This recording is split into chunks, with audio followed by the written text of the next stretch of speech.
ladies and gentlemen, welcome back, and I do mean welcome back for those of you who are a bit more sword and sorcery enthusiasts than, giant robot enthusiasts. I've been a bit of a kick lately, so you'll have to forgive me for that. But now that I've currently got that particular series in the can, at least for now, they will be back, it's back to the Fantasy Grindstone, and I have a hell of a thing here. This one is a book, small book, just, short novella, actually, being written by fellow YouTuber Razorfist here. It is called The Long Moonlight. It was published in 2020 by Dark Legion Books. It is his first novel of the sort, taking place in his Night Vale setting, self-created, of course. This one is very much a fantasy noir, is the best way of describing it like that. This is very much a crime story, urban environment, low fantasy kind of thing. If you're as much of a fan of the Thieves series and related matters and Fritz Leiber, that kind of thing, then this is very much going to be your cup of tea. And I do specifically bring up the Thieves series because A, the author is a known fan of that series to the point of, well, he's really, really, really into it, and it shows in certain areas, that's for damn sure. In fact, there are actually rope arrows in this book, so... He knocked an odd-looking arrow, more pipe than projectile, reinforced fore and aft with gilded steel. From a stalwart ring in its rear, attached with a stout sailor's knot, wound a stocky rope. Wordlessly he drew the bow back, the drawstring groaning against the grain of the wood as Saris skeptically supervised. Propping one leg on the low edge of the open window, he loosed it. I will say that, for those who know what his particular inspirations are, it is very easy to pick them out, simply because it is, as with many first-time authors, your influences tend to be a bit more out there, so to speak.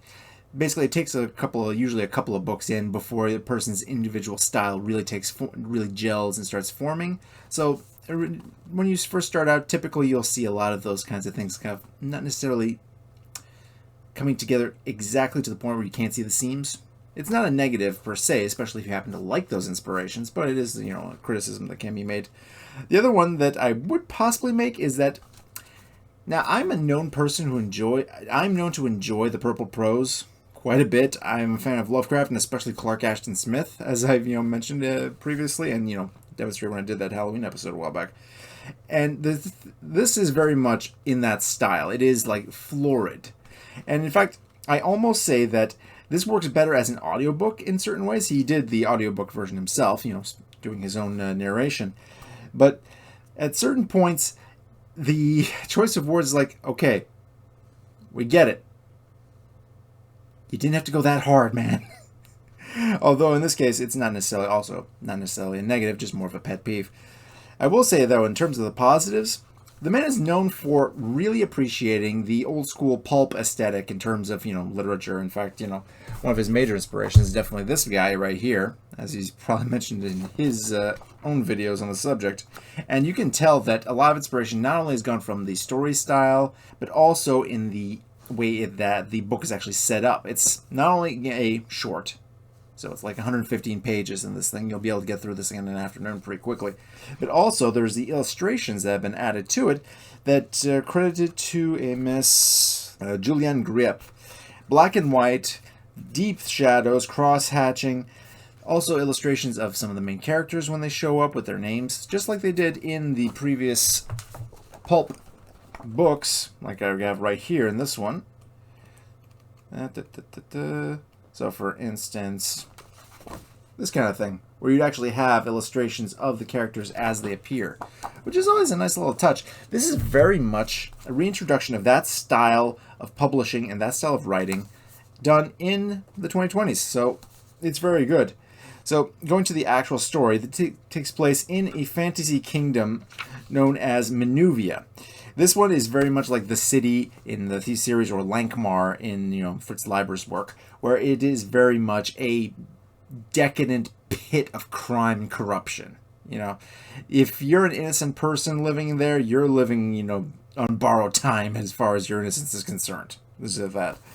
The main character is a thief named Xerdes, who, through his nightly occupations, gets embroiled into a gang war between two major crime factions in the city, and then ends up roped into a massively risky theft of unprecedented value.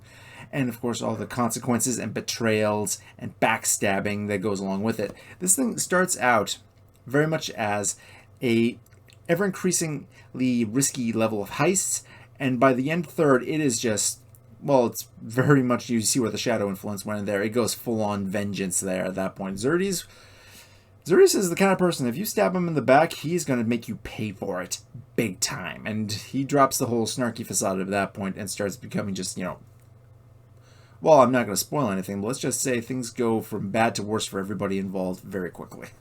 And I do like this about the character, is that he's not exactly what I would call a good person, but he's not necessarily a bad person either. He has some scruples, and he makes mistakes. He overestimates or underestimates the risks involved in certain things, and doesn't always make the best possible decisions and the consequences that he inevitably has to deal with afterwards. And the other characters as well are very well done, very well drawn out. They're not exactly, how should I put this? For this kind of style of pulp literature, you don't want to go too much in depth. You have to keep the pace going along, and you only have a certain amount of room to do it. So the characters are drawn out just enough so that you know that they have depths. You won't necessarily see all of them, but you have the indication that they're there, and the characters are rounded out without being like fully fleshed out three-dimensional characters, if that makes sense.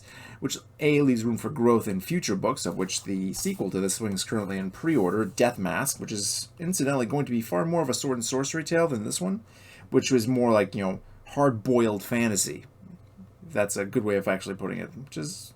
In fact, you could also say sword and sorcery is, in fact, hard-boiled fantasy. The hard-boiled detective fiction and sword and sorcery have a lot of things in common in terms of their general ethos and such, so that is an interesting way, and one of the reasons why stuff like Fritz Leiber's Far from the Grey Mouser stories and this work so well, in fact. So, The Long Moonlight. I recommend picking it up. You can get it from the website. The link will be in the description below. It's also available on Amazon. I also very much recommend getting the audiobook version. It's 3.5 hours long, and Razorfist has done previous audiobook work. He's done, readings for Solomon Kane, some MechWarrior / Battletech books, and of course, he's done some readings for the Shadow novels, the original ones, and recreations of the old radio shows that some of them that simply are no longer available. And yeah, the guy's got some talent for this, and you can tell from listening to this one. The final tumbler fell into place with a dull click. Xerxes chanced a final glance from beneath his drawn hood to ensure his choice of vocation hadn't been elevated to a spectator sport. Only the looming obsidian spires of the Menuvian skyline glowered back at him. Distant torchlights and illuminated windows lay couched on the dark horizon, benign and sightless. Silence, or as close an imitation as Menuvia could muster. It is very much a story that, as much as I enjoy reading it, I like listening to it more, if that makes any sense. In any case, you can find that in the description below. Links will all be there. I have been Zero Sum. This has been The Long Moonlight by Razorfist, and I will see you next time.